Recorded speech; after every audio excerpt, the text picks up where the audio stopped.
Thanks for joining us. Look for more episodes of All Right in Sin City wherever you listen to podcasts, or check out our website, allrightinsincity.com.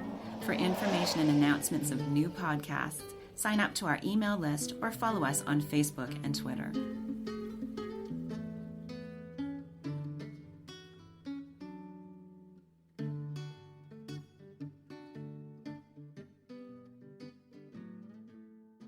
Today's podcast features a live reading from the Explorer's Room in the Detroit Public Library main branch. It's an edition of Poets and Pies, a reading series sponsored by the Detroit Writers Guild and other literary organizations. It features a rare treat for fans of rock legend Frank Zappa, a Detroit reading from Los Angeles poet, memoirist, and musician Rubén Guevara. Also, it features Detroit essayist Lori Tucker Sullivan, Detroit poet Justin Rogers, and the Reverend Michael Jones, the dancing poet. The event was emceed by the Detroit Writers Guild president, internationally known poet M.L. Liebler. Now, here's M.L. So we're going to hear from Lori Tucker Sullivan first, then we're going to hear from Rubén, and then we're going to hear from Justin Rogers, from the, I want to say Inside Out, but I see him more as a poets and writers kind of guy. And then Michael Jones will close us out with some poetry and dance. So you don't want to leave before that happens. So please welcome up to Poets and Pies. And poets, you can come up eating the pie if you want to. That's fine. It's acceptable here. Lori Tucker Sullivan!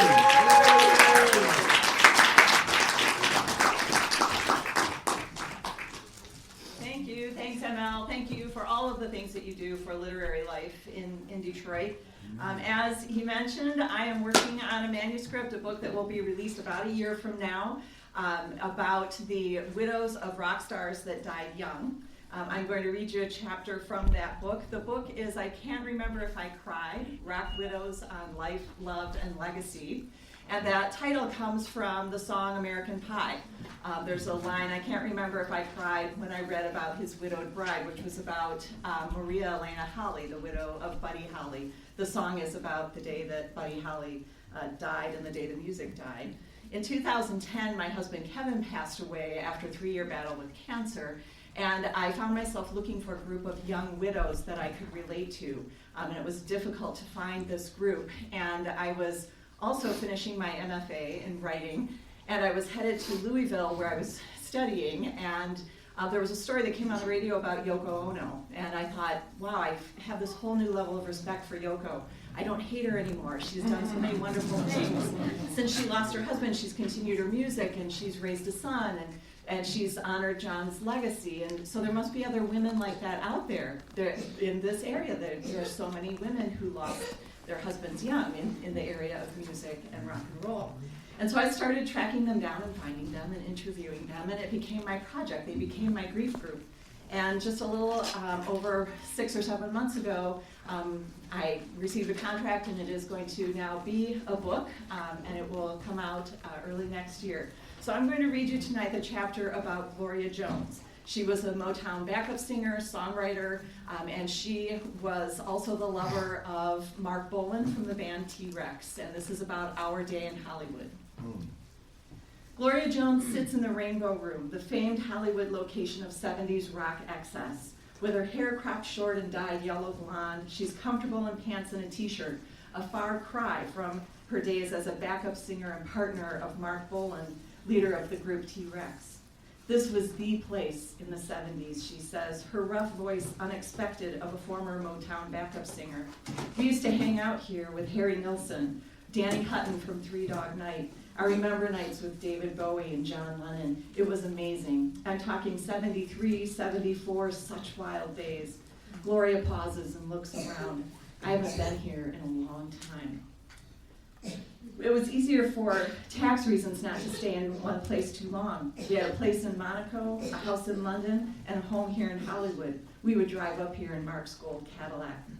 1970s Gloria was very differently adorned. She wore satin pantsuits and platform shoes, huge afros, feather boas draped her shoulders. Never outdone by her glam rock boyfriend Bolin, the two were often together in full black eyeliner glitter regalia.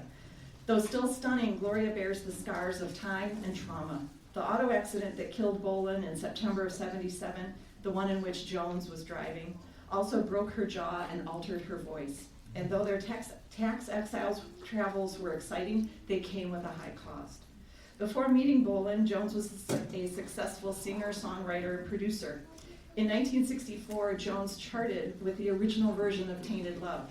Yes, that Tainted Love, the huge 80s hit for Soft Cell, was actually a cover of Gloria's original.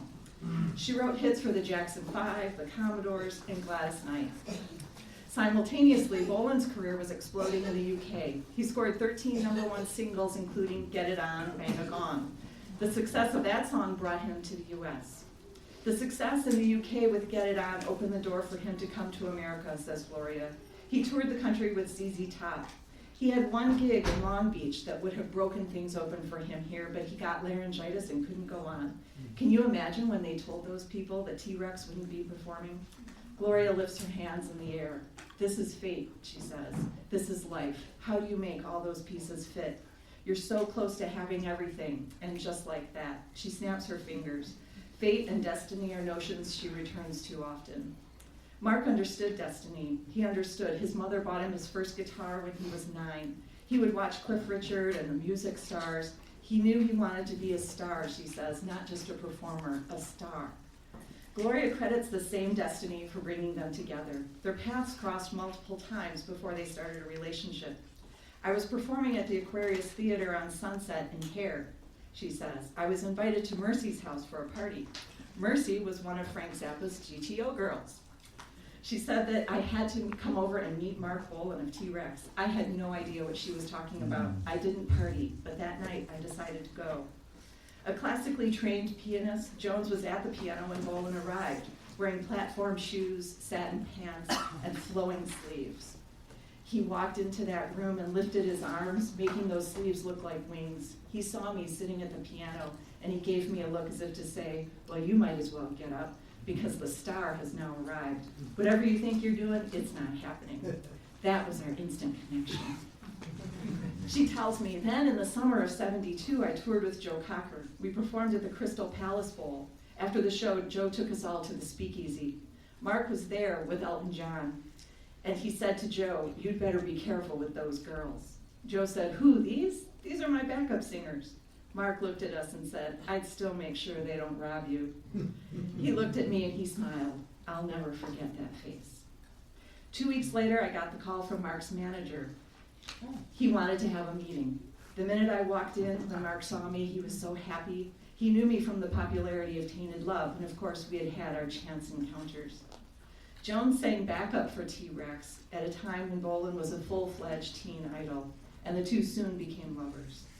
A lot of people don't understand it, she said, because once again, this is what happens with life. We cannot control our fate or destiny. We cannot change it, we cannot stop. We have to understand these experiences. You can never tell me that I was not going to be with that man. The two were young and creative when boundaries were being pushed around appearance and sexuality. Watch any T-Rex video and Bolin is flaunting long curly hair, coal-lined eyes, and his pouty lips. But he had also succumbed to some excess, gaining weight, drinking. Gloria is often credited with refocusing him on music and introducing him to her Motown sound. They were also an interracial couple, a fact that Jones feel never fazed them. We never thought about it, she says emphatically. Looking back, I know it wasn't accepted at the time, but we really never thought about it.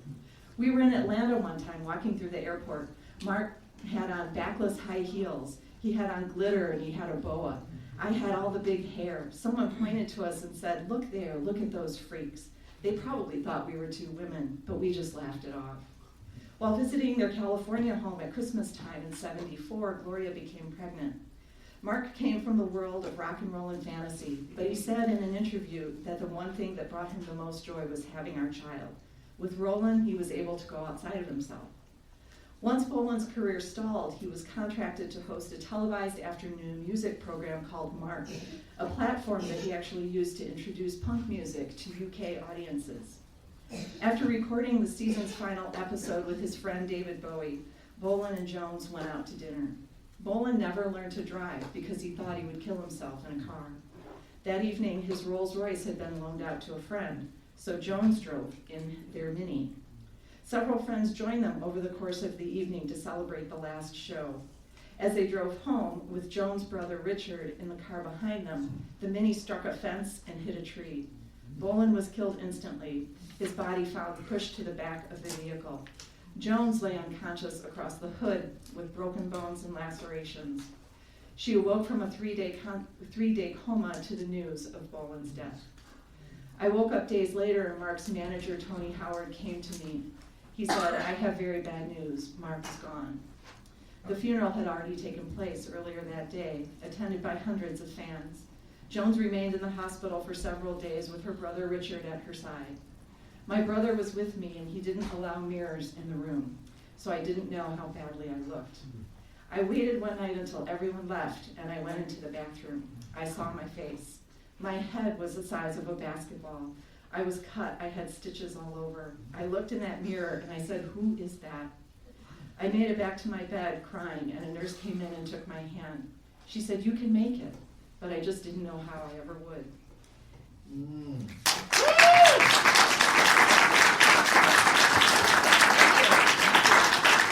Lori Tucker Sullivan!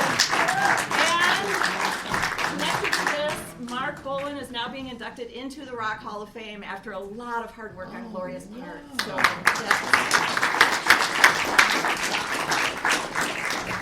And I know I went too quickly through some of the the information.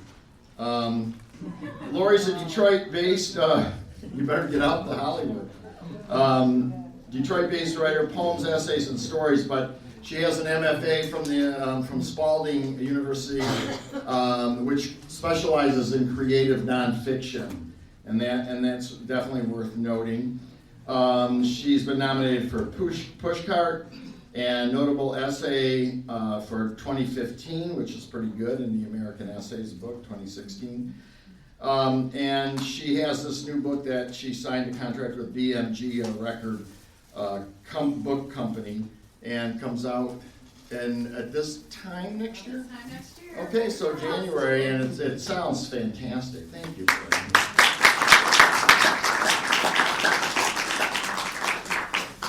So I want to introduce, I kind of switched things up just a bit, but I'm going to have Justin Rogers, who I'm very happy. I've seen him before, I've seen him work before, and he's fantastic. Justin is a Black poet, educator, coach, and editor for from Detroit, Michigan. Rogers shares poems surrounding living and praying, I like that, as a Black man in America, and explores fantasy through pop culture. Recently published in Tinderbox Poetry Journal, Grandma Press, is the author of a microzine, Nostalgia as Black Matilda, and also and Matilda from the Glass Poetry Center Press recently. He's coordinator of Inside Out, and as I mentioned, he's the outreach director for which we are very grateful, and if you need to touch base at some point, Justin is the guy. Please welcome Justin Rogers!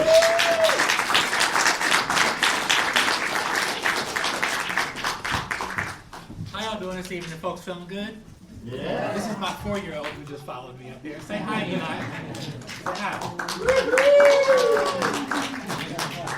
Eli, go back there with Micah, the computer back there. I had to bring my little ones today because the power was off on the block when I got home earlier today. I'm like, oh, it's cold here, so I got to bring these little ones. But they get pie, so you can't go wrong with that. My wife offered to hold on to them and cancel her nail appointment. I said, no. You have your nail appointment. That's far more important. So I'm myself a pat on the back right quick. But my name is Justin Rogers. I work with Inside Out Literary Arts, which is a nonprofit in the city of Detroit. We have 2 very specific things that we do. We have an in-school program where we put teachers into creative writing classrooms, English classrooms, and other spaces where youth would write, and they have a chance to develop an anthology at the end of the year. So all the students that we work with in that school have a chance to get published. After school is what I coordinate, is called Citywide Poets. We have multiple sites throughout the city where youth come together to work in small groups with a well-renowned local artist. Actually, they would have been here today when you arrived, but Emil, I actually have a bone to pick with you. You stole my space, and I think you actually steal it every now and again. And that's okay, we love you. But so Wednesdays at the main library have teams, they come and they work one-on-one with an artist. And this happens throughout the course of the entire school year. Usually we're Tuesdays. And at the end of the year, we have a poetry slam. We also have a festival called Louder Than a Bomb that takes place at Wayne State University. So there are a number of things that I do inside Out Literary Arts. And as he was mentioning, I am also the Literary Outreach Coordinator for Poets and Writers, which means I help events like this get funded specifically in the city of Detroit. So I just wanted to give a that. I'll talk a little more about poets and writers because that's partially my job, but after I read a couple poems, I think I'll hop straight into one about the little man since he ran up here after me. This is called Eli Faces His Face. My son, Eli, is 4. Everybody says his side eyes write novels in one glance. My face is the stencil book that Eli sketches his feelings from.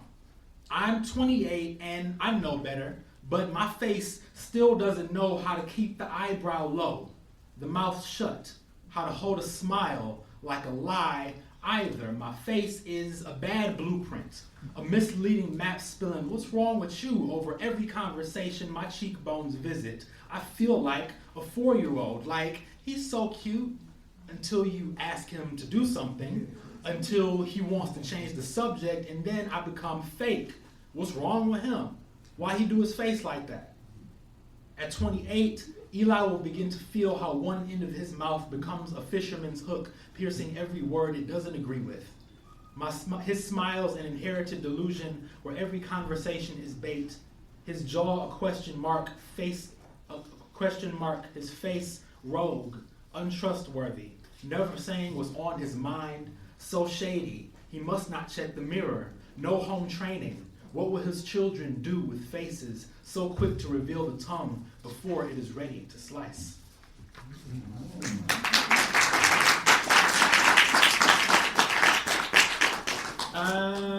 So I try to dive into pop culture here and there. Who likes Harry Potter? It's lit. Who knows who the Half-Blood Prince is? Sweet. So for those of y'all who don't know, Harry Potter is that magical book that they tried to ban for some reason a long time ago, and they have a bunch of movies and so on and so forth. Go Google it if you don't know. If you do know, the Half-Blood Prince is Severus Snape. If you don't know who that is, I don't know how to help you. So there might be context here, but I think you can get it even if you have no idea what I'm talking about. The Half-Blood Prince tells Justin that he is not a wizard. It is so silly to believe you are a wizard. You are so limited, so predictable. You think you have all this magic, but you don't see the death or the ghosts I've seen. You look for dead friends. You find pictures instead. You try time travel and wake up 4 a.m. unable to summon a sun. Your mattress is a plateau of failed charms. Your fingers burn from blunt buds, not blue sparks or brewing potion. The only magic you've ever spit is a curse from the mouth. A word you fear friends will find deadly. A prayer turned plague. You don't have the discipline to bewitch the mind. What makes you believe you know this power when you can't even identify yourself?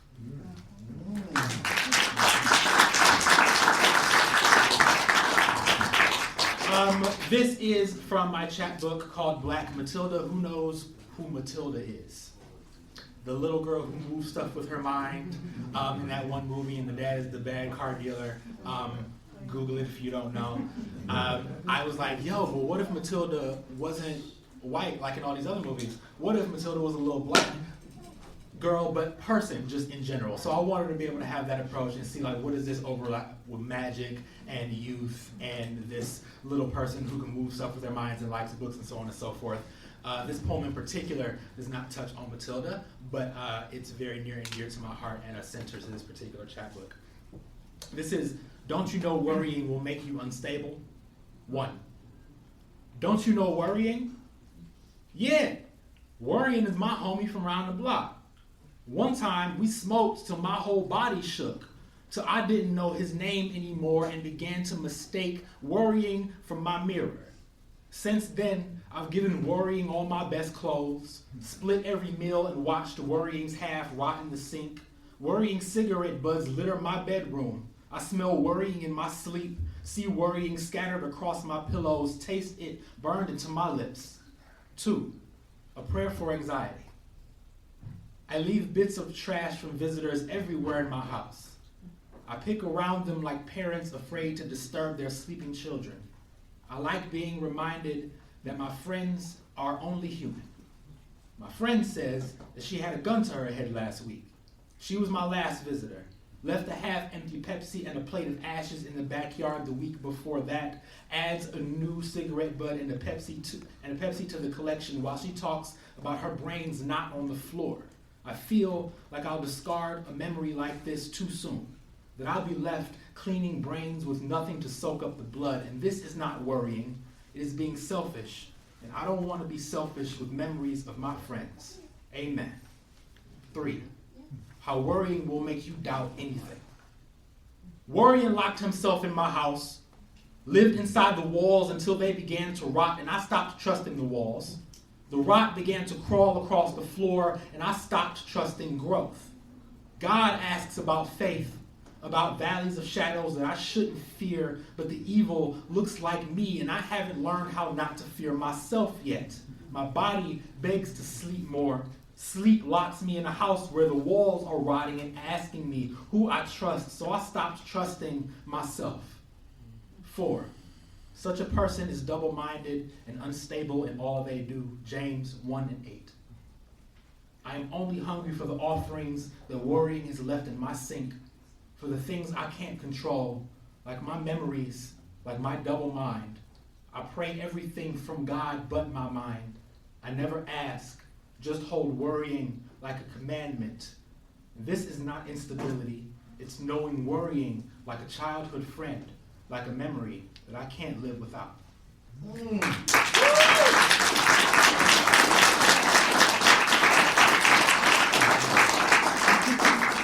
I think I have about 3 more poems. Again, I work with poets and writers.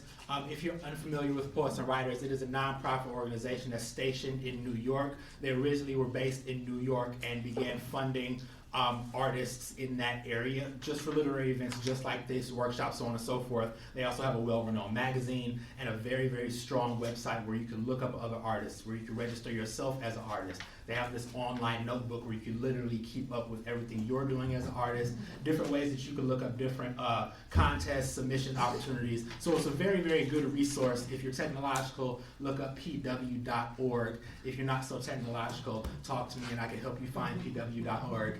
That is the best way to find out information about us. So also, if you are a curator of events, please talk to me. I'd love to find a way to get you funding for the artists that you are trying to bring in. All right, so a couple more poems. This uses a poetic form called a contrapuntal. Does anybody know what a contrapuntal is? My homie in the back. What's up, y'all? All right, so for those of you who don't know, a contrapuntal is a poem that has 2 columns. You can read it like this, you can read it like this, you can read it like this, in all sorts of weird different ways. I wrote one, I think. Who knows who Lil Wayne is? Better. Cool. If you know who Lil Wayne is, this all makes sense. If not, hopefully it still does. Phone home, Lil Wayne. We are not the same. I am a burst sun, a galaxy made of my own brain matter, my skull pulverized stardust. My mind is moving in silence, becoming a Martian. My body is a planet, which is to say my mind is revolving, always linked to some burning. My body, light at the end of digging a black hole into itself. We are the same, filled to the brim with home, a burst sun, our own brain matter. Pulverized stardust moving in silence. My body is a planet revolving, always burning. My body digging a black hole into the same home, a galaxy made of my sun. My mind is becoming a Martian, which is to say my mind is linked to some light at the end of itself, and we are all filled to the brim with home.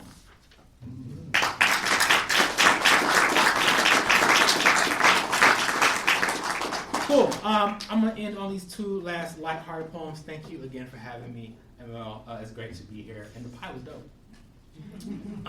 Who listens to gospel music? Who listens to like rap? Who sometimes listening to one and you kind of like over in between? That's what I do.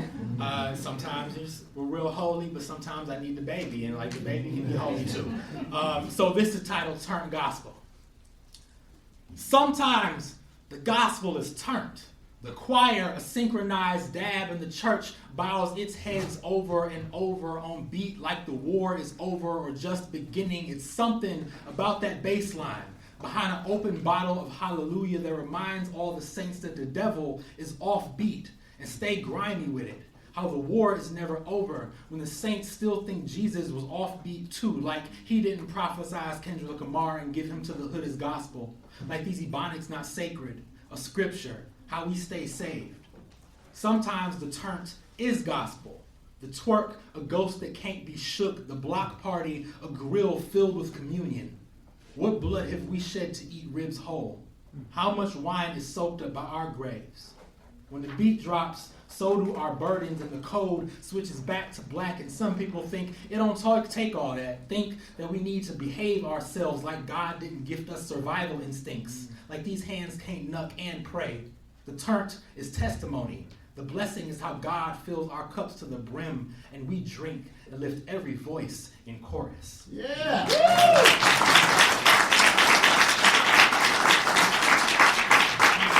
All right, this is my last poem, titled Naming Me. My mother mentioned wanting to name me something that sounded like my father, but not a junior. Justin is the sound of my father sifted onto a birth certificate that he dies before he gets a chance to sign. Gino has become so powder I barely remember that he was once a whole man. How I look just like him is a conversation about a phantom that precedes me but who haunts my house anyways. There is no memory to rebuild him of, no picture of him begging my mind to mold a false memory, no voice I've known to echo its sons.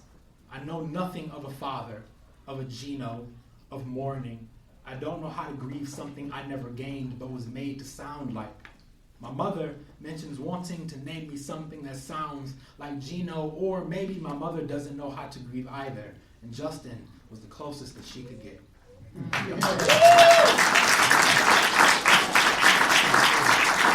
Justin Rogers!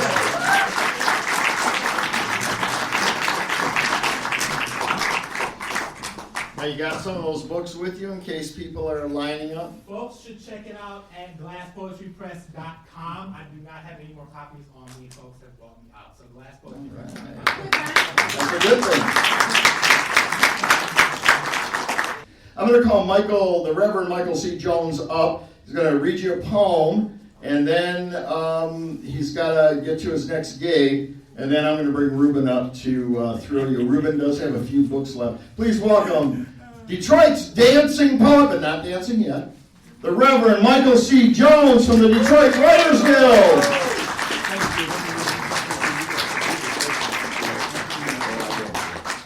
Thank you. It's always a joy to see all you wonderful people in all these beautiful places. Well, this is my latest book. It's a year old last month. And even though it's spiritually endowed, it's got other stuff in there. But I don't know if you could all see it, but I'm going to let you know what's going on with this title. It stands for Jesus died 2,000 years ago at the age of 33. He left a servant. He's coming back a king. And God's word is consuming fire. So when you finish the book, 183 pages of poetry about the birth, the life, the death, the burial, the resurrection, the ascension, and the second coming. When you finish it, there's a lion and a lamb and peace together. Okay, so I'll read you a few pieces out of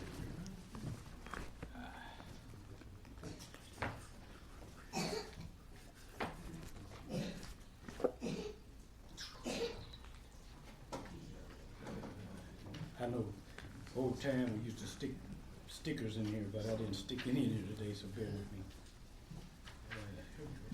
I'm going to put some light on it, too. Thank you.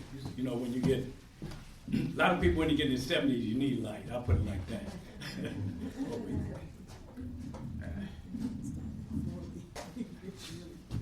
Okay, I might need a little help there. There's some. Can you hear me okay, everybody? Yeah. All right. I'll work with it anyway. What happened? Whatever happened to government by the people, government for the people, and government of the people, so help us God. Now it's government by the government, for the government, and of the government, so help us all. We didn't want a war, but now we are in one. We tried to police the world, and our borders are breached. Health care and insurance beyond the average person's reach. Pharmaceutical companies should be impeached. And drugs run rapid on most city streets. Crude oil and gas prices out of control. It takes 2 or 3 jobs to survive, pay bills, each household. The cost of living is so high it's not living. And the rich still feed off the poor. Sucking our blood like a leech. What happened to freedom from want, freedom from fear, freedom of expression, and freedom of religion? Tell me, people, whatever happened to America?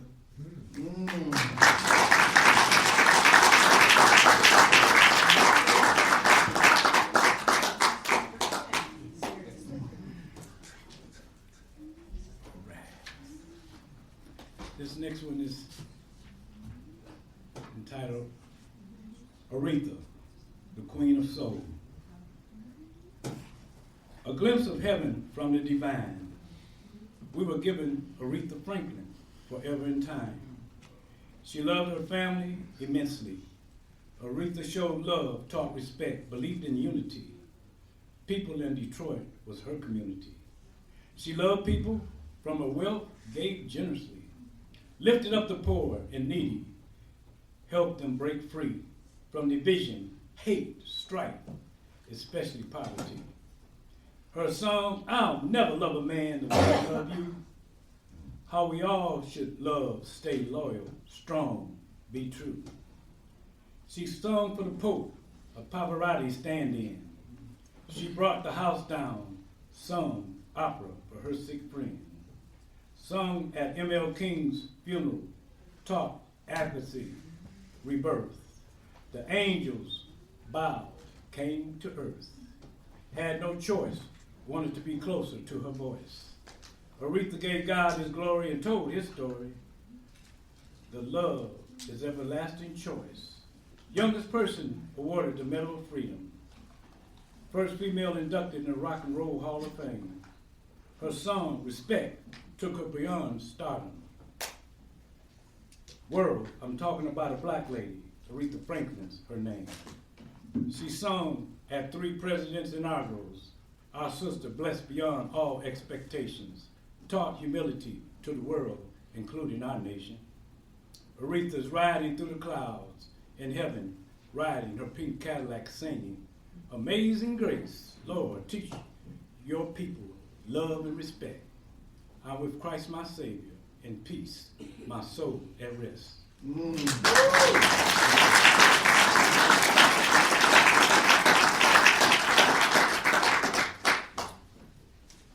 I got 2 more, but this one here I have to tell you a little about it.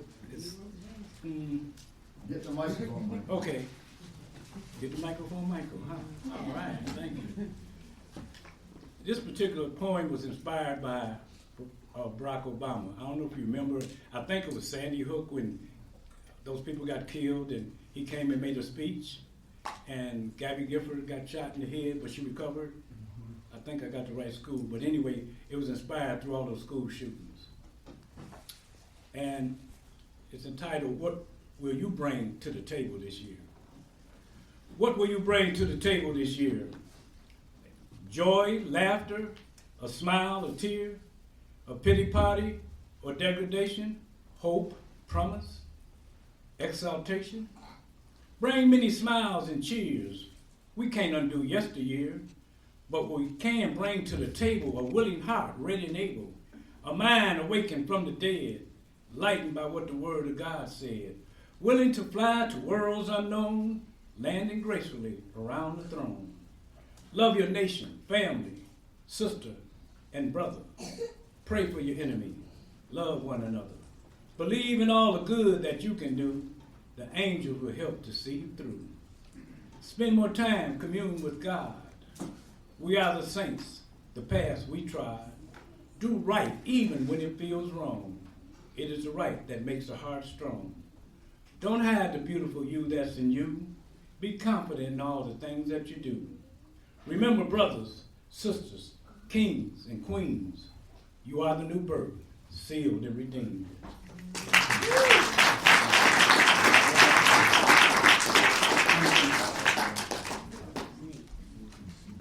Just a little quickie.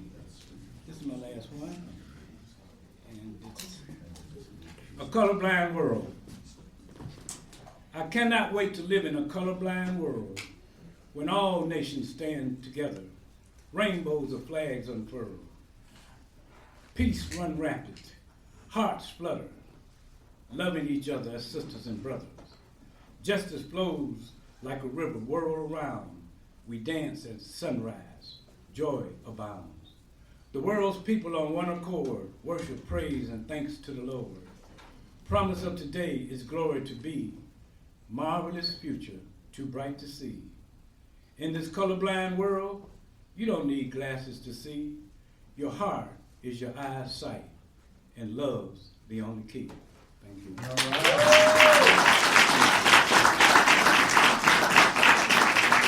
And I do have a few books. Michael C. Jones.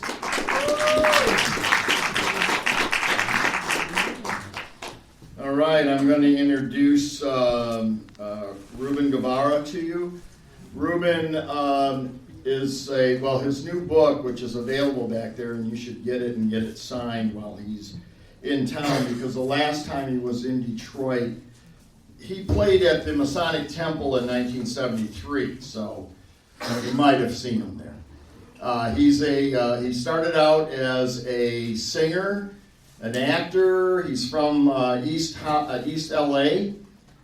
He wrote this new book that's really great, covers his whole life, and which includes hooking up with Frank Zappa, being produced by Frank Zappa, touring with Frank Zappa, and then also hooking up with Cheech Marion and being a part of several of the Cheech and Chong movies, music-wise and otherwise. He's done some acting. He's done a number of different things related to the arts. His mother was an actress back in the day.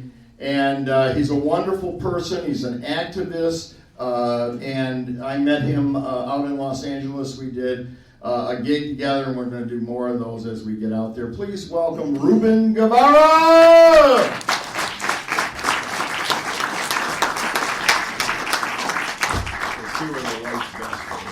That's good. All right. That's good.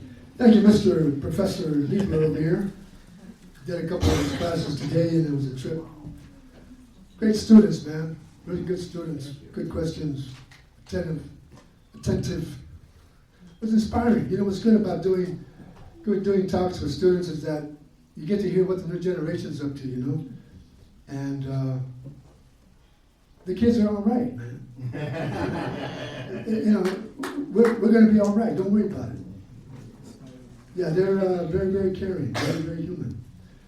Yeah, as Professor, ML, I guess you know him as ML Liebler, said, my background is pretty varied. I grew up in East LA, born and raised in Los Angeles. And I just did this book, my first autobiography, and it took me about, 100 years to write it. But it's out, and I'm proud, and I'm on a tour with it, and if you get a chance to look at it, I'm going to read from it, and a couple of sections, and I'll get to Zappa in a minute. This is the prologue. I came into this world on fire. My tío Javier thought I looked too pale when I came home from the hospital, so he put me out in the sun to get some color. He never came back. I suffered second-degree burns on my newborn face, arms, and hands. I was tightly wrapped in sheets so I wouldn't scratch myself. I was taken to several doctors, but they couldn't heal the burns. I'm sure I flipped out a little. I cried nonstop. I was only 5 days old. Finally, my dear great aunt Tia Victoria cured me by giving me a Mexican potion of goat's milk and indigenous herbs.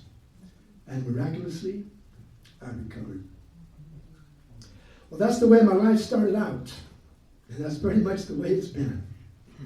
A steady series of burnings and a steady series of miracles that kept saving my mind, my face, and my life. My life. A long, absurd, hilarious, surreal serenade of being pushed to the edge of my singed psyche. But through leaps of good faith and good karma, I managed to dive off that cliff into the forging heat and pulse of the heartbeat, the crucible of the soul, and live to tell about it. I'm past 70 now. I might only have a couple of $100 in the bank. Might not know when the next gig would come along, but to pay the rent. But my life was never about playing it safe in the cool shade anyway, or about becoming rich and famous. It's been about making music and making love, rocking and rolling with the punches, and letting life keep the beat.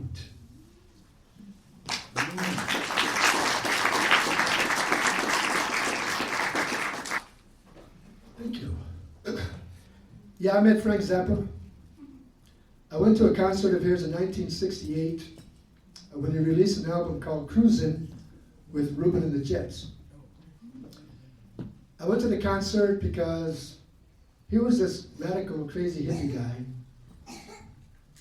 recorded an album of doo-wop music during the middle of acid rock, psychedelia.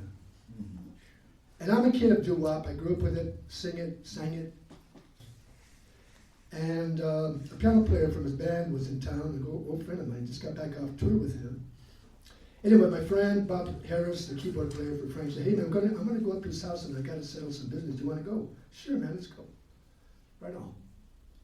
Went up there, Frank answered the door, says, "Hey, Rubén, you never dropped off those demos." "That's cool, man, come on in. So we came in, he pulled out his record collection, man. 78s, 45s, I mean, he goes back, he had the best collection of R&B doo-wop of anybody I've ever seen, better than my collection. So we're talking about doo-wop and the record, the record business and how it's going this way.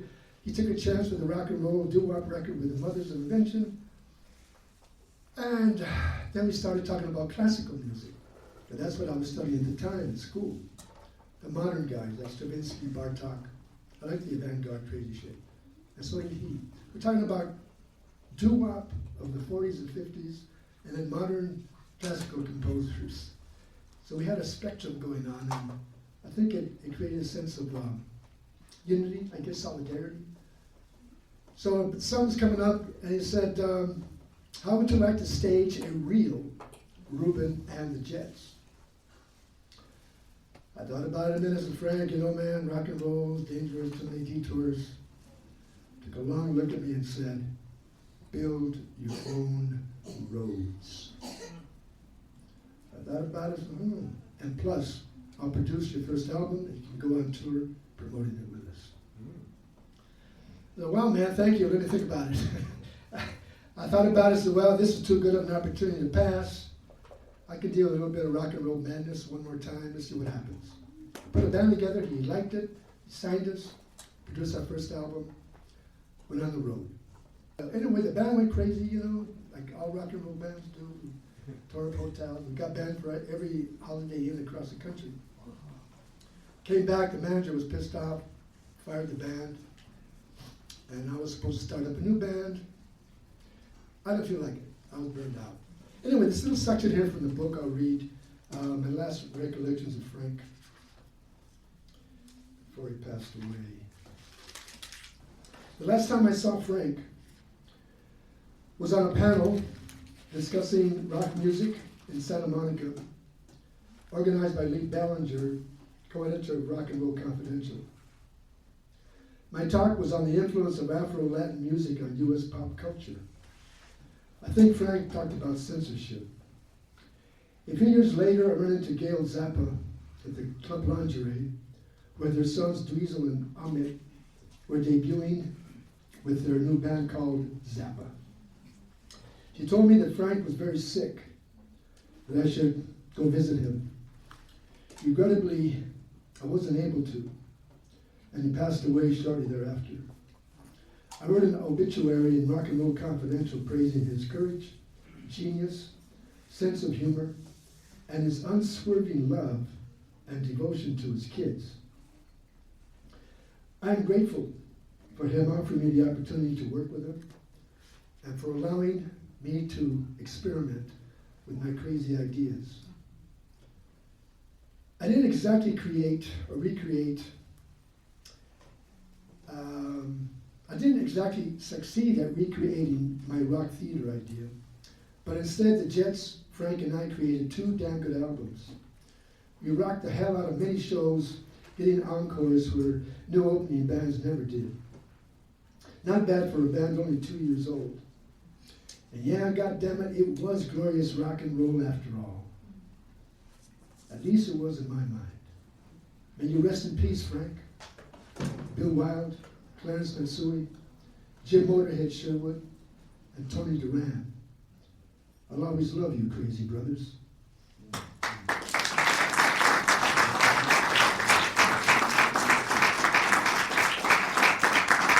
Okay, thank you. Appreciate that. I'm going to close with the last chapter of the book. So here it goes. Fonte's doomed heroine, Camila Lopez, was the indigenous soul of LA. I don't think he knew that.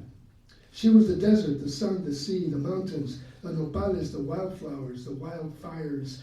Beauty Bandini could never understand or have, but only desire.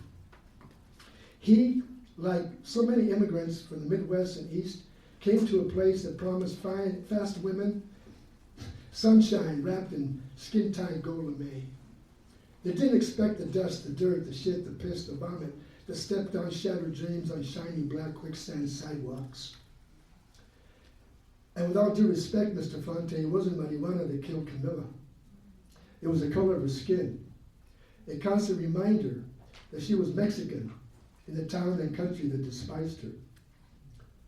This was her ancestral land, yet her soul was dishonored serving cheap beer with forced smiles to insatiable transient losers.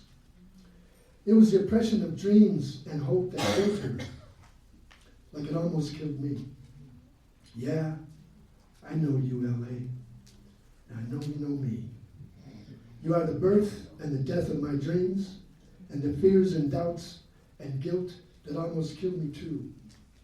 So the next time I crash and burn, take me in your arms and wrap me in satin wings of fallen angels, broken promises, unanswered prayers, songs never heard, and the tortured hearts of poets, pimps, priests, and prostitutes. Let's jump on Angel's Flight and soar high above City Hall's pyramid crown, where you breathe with the moon seducing the sunset, where hawks and spirits fly through lightning, where gods and goddesses make love, where angels dance the Pachuco hop with demons and dogs, where broken hearts search for the soul of your music. Then hold me tight, LA. Tighter. Now take me higher. Take me where the Big Bang banged, where stars sing falsetto light, where stardust turns into DNA, where the galaxies dance slow and tight, where love seduces miracles. Then grab a piece of the sun's bleeding heart and sculpt me into a lusty funk of fire, rhythm, and blues. And let my perfect tears and songs of dust caress and cover our sinful sacred streets. Then watch me burn, Belina de los Angeles, my queen of the angels. And as you stoke the fires of hope and despair, I would kiss the flames of acceptance, redemption, salvation, as I recreate myself in the fiery crucible of your soul to rise again and again again. Watch me burn, Milena. Watch me burn. Stoke the fire. Kiss the flames. Thank you.